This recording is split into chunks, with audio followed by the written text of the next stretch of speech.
Hello everybody and welcome back to another map making flashback video. Let's go back into first person here. So it's been a while since I did a map making flashback, and the last one I did, I think it was working on the zombie apocalypse thing. I have not stopped working on that. This is technically still what we were working on before.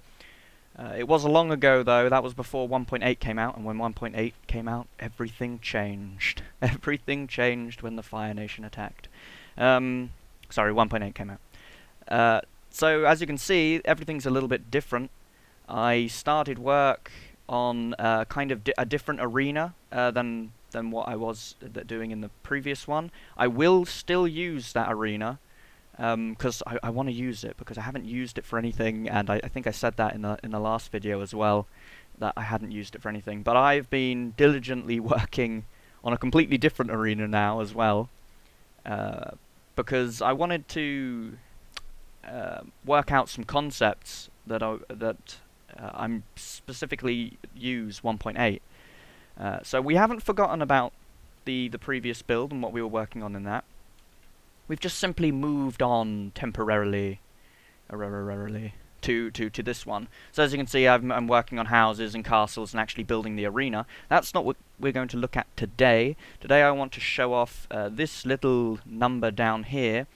This is this entire chunk. So what I'm going to do now is I'm making things in chunks, and each chunk has its own little thing to help me make the zombie maps and help run the whole zombie map stuff. If you're wondering about what the zombie map is, I believe there are previous videos on the channel which I go into and explain it. But essentially, there's a good team, which is living players, and a bad team, which is zombie players.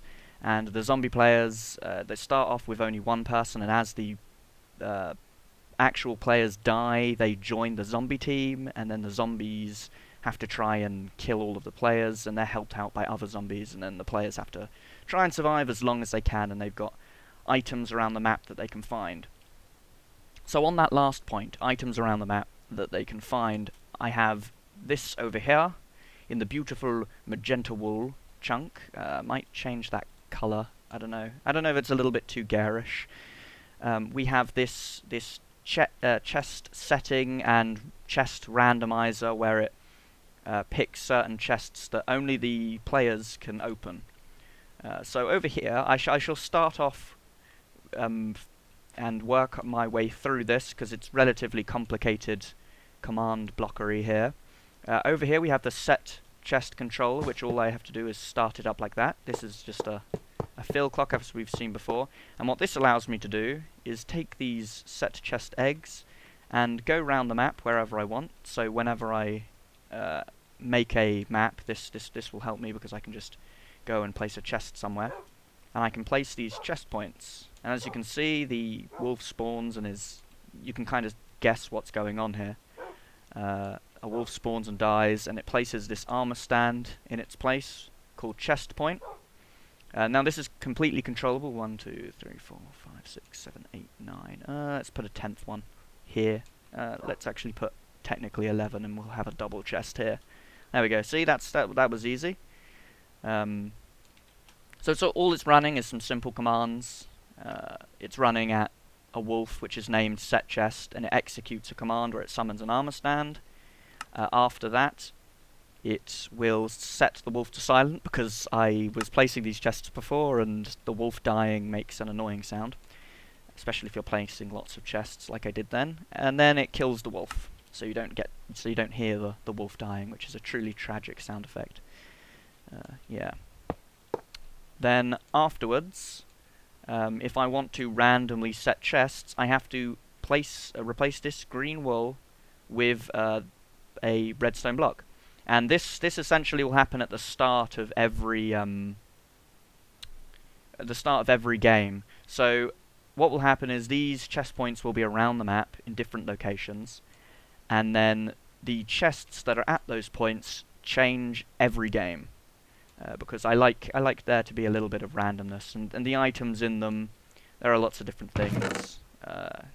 Chaz's cake. Chaz, I don't know if you still watch my videos, but he won a competition a while ago to have an item inserted into my map, and I haven't really, you know, I never came through with that. So here it is. This is his item, and those are the words that he wanted on the item. So don't worry, Chaz. I'm remembering. I do not forget. And there's some other things in here. Red splint and steel. That's Redsmus. The Fizz's suit. Never go without one. You know, some other things. What? Yeah, what man. And various other little trinkets and potions and food that you have to find around the map. So let's just sort of start this and just have a look.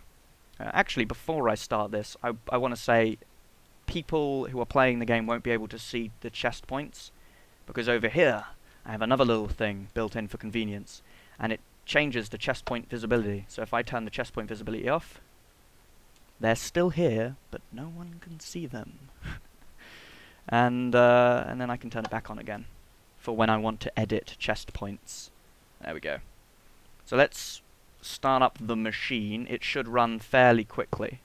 As you can see, it's placing command blocks using dispensers and then running various commands. If I come over here, we should see the chests being placed. There we go.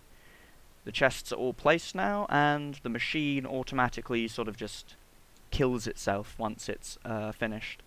There's a little bit of artifacts, but don't worry, it has built-in systems to clear this at the start when you start the machine. I'll go through the thing in a minute, how it works. So let's open up this chest. As you can see, there's random stuff. It's a double chest. It's a supply chest. Now I can't open it unless I have the player key. That's an important function. That stops the pesky zombies from stealing things that are meant for the players. Mushrooms. Doesn't seem like a lot here. Oh look, it's Chaz's cake. Decoys, which are just villager eggs. Lots of food. Food is the most common thing that gets chosen. And so this is the machine that controls it. It runs down this line first. I think I have this reversed, don't I? Yeah. It starts with the black wool and then gets lighter, and then goes to the white wool, and then that restarts the system again. But only, obviously, of course, if this command block actually successfully activates. So these are the command blocks that execute at armor stands. And they execute at an armor stand with a score of 1. So the first thing that happens is we select one of the armor stands. We select the closest armor stand to this block, and when we've selected it, we then move to this second one, which will randomly place down one of these command blocks. And all these command blocks do is set a block, either here, here, or here, which activates these other randomizers. The randomizers are in the form of dispensers. So there are 6 different chests with food. There are 9 different special chests, and there's some potion chests as well. There's actually 9 different potion chests. This is one of the things here. So obviously this dumps out one of those random things, and it will select the armor stand, which has the score that we're working with currently, and it will set the block, which is just a very long command with, you know, all of the different MBT data for the chest. After this is successfully activated, it will activate a various few command blocks here. 1, 2, 3, 4, 5 command blocks, although all this is doing is changing this to wool so I can activate more command blocks with a single pulse. There's also command blocks underneath here as well, as there are underneath here as well, which just change the block. Now what these are doing is basically just cleaning up. It'll remove this, it'll clone the template of this down to here. It cleans up and then activates this end one here, which will set the score of the selected chest to 2. And this means that it cannot be selected again. Need white wool. Wool. Boink. Place. So yeah, that basically means that it cannot select the same chest more than once, and then it goes through until obviously all of them have a score of 2, so it cannot select anymore. So this command block can no longer select anymore, and it stops. On startup, it does a few things. It sets all the chests that are already there to 0. Let's see, it sets the redstone block down there, obviously. sets this to the green wall, and I think, oh yeah, it sets all the chests over here. It sets to air. So if we run this again, which we can just replace this and go for another randomization. Have a look at it go. Boop. As you can see, it'll go to that one, then that one, then that one, then probably that one, and then that one. Goes from furthest to closest, I believe.